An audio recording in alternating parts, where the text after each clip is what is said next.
So in the last video where we completed making this manual shaper, we did a test cut, and well, it didn't work as good as it could have. There was a bit of movement. One was because it wasn't fixed down to a bench. Well, now it is. I've got it fixed down to my new bench, so it's not going to tip now when I put any weight down on the end of the lever. The other thing, when you look at that video, if you watch that previous video back, you'll see that there's some movement in the carriage, and you can actually see, if I do that, there's a little bit of movement there, and it's not too bad on the top when you're doing it by hand, and that's because the lead screw is keeping it pulled that way. But you can, if you put some effort in, bend that lead screw, so there's a little bit of play between those guides and the rail, top and bottom. So in this video, what I plan to do is to try and remove that movement. These spaces between the guides and the carriage, they are 12mm top and bottom, and originally this rail was 12mm thick. That was the stock plate thickness, but obviously in the process of making this, we faced that off, so that's what's give us that bit of extra clearance in there that is causing the space for the movement. So on the top, what I plan to do is either machine that spacer down so it's a lot closer to the thickness of the guide rail, or to install some like grub screws in that guide rail to push on the back to stop it moving in this direction. But on the bottom, I will be machining one face just to get as close as I can without being too tight to the thickness of that guide rail. So we'll get this stripped down and we'll start machining those parts.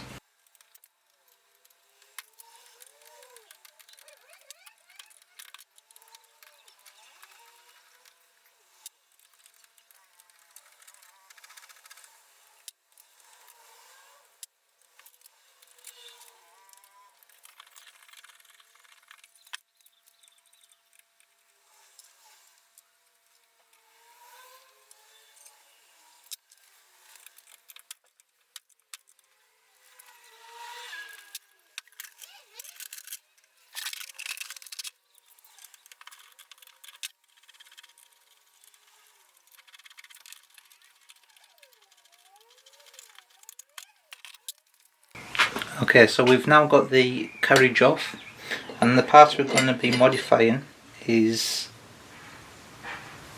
potentially this top spacer, which was just fixed on the back up there.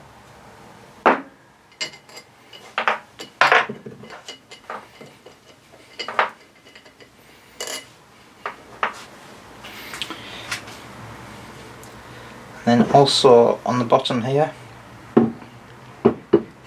we've got this guide which we need to disassemble.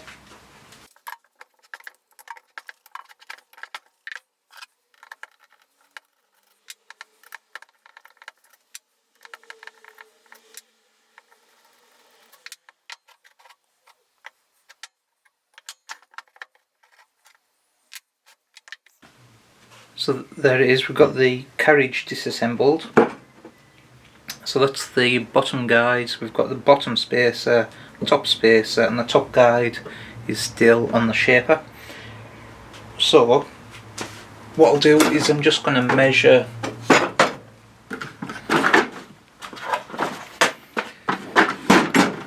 the thickness of the guide rail in a few places. Okay, so I've just measured the guide rail, and it seems to be consistently around about 10.9mm thick. So I'm just going to do a check on these.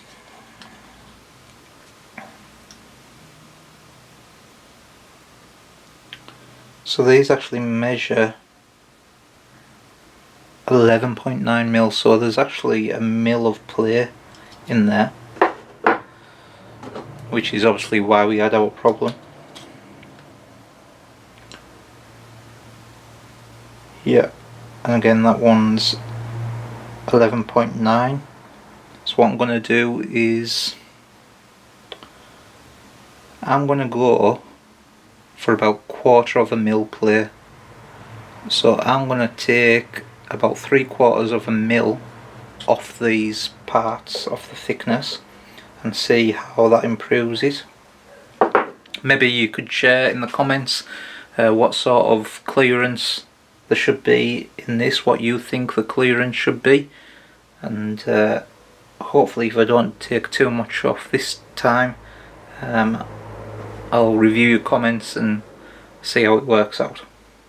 Got this part set up in the milling machine now, and I'm just going to take off 1/2 mil first, measure it and see where it's at, and then we'll just close up on that 10.9 mil dimension that we're looking for.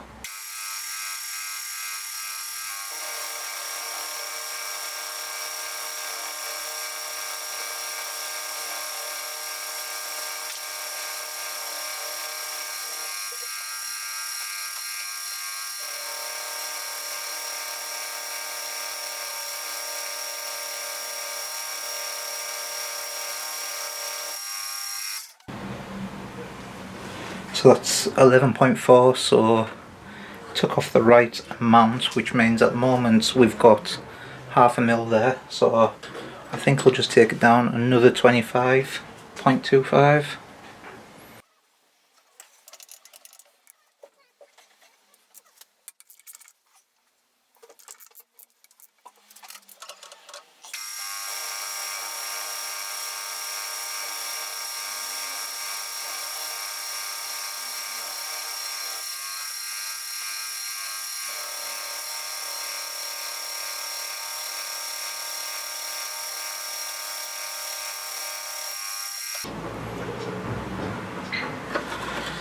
So now that's measuring 0.3 of a mil thicker than the guide, so I think I'll try that for size. I'll get the other one to match it, and we'll take it from there. So that's the spacers machined down to size now, so we'll get it back together, we'll see what the play is like, see if it's any better, and if needs be we'll take it apart again, take a little bit more off.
So the shape is back together now after machining those parts, and it is a lot better, it's a lot tighter.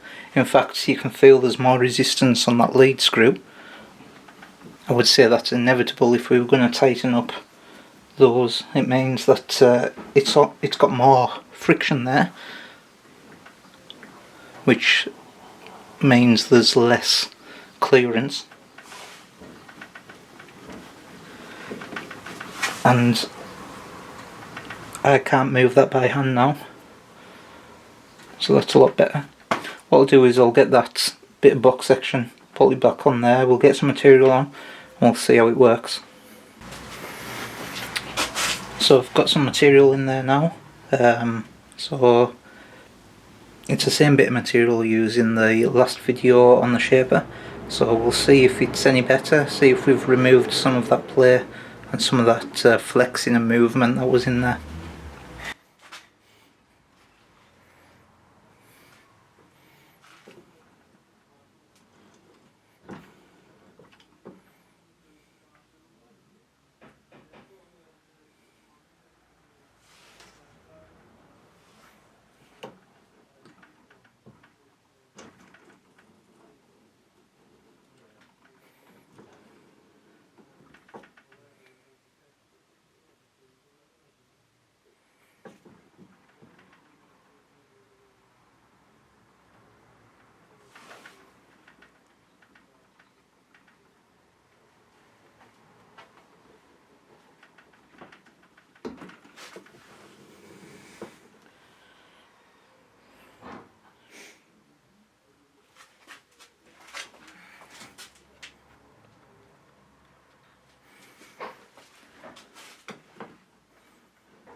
So I'm a lot happier with how that shaper is now performing. I mean, it's never going to be a machine for creating a nice flat surface finish, but I think for the purposes of what I want it for cutting small internal keyways, then it's going to be ideal. If you haven't checked them out already, go and see the other videos on the build of this shaper. And thanks for watching. Please like and subscribe, and I'll see you again next time.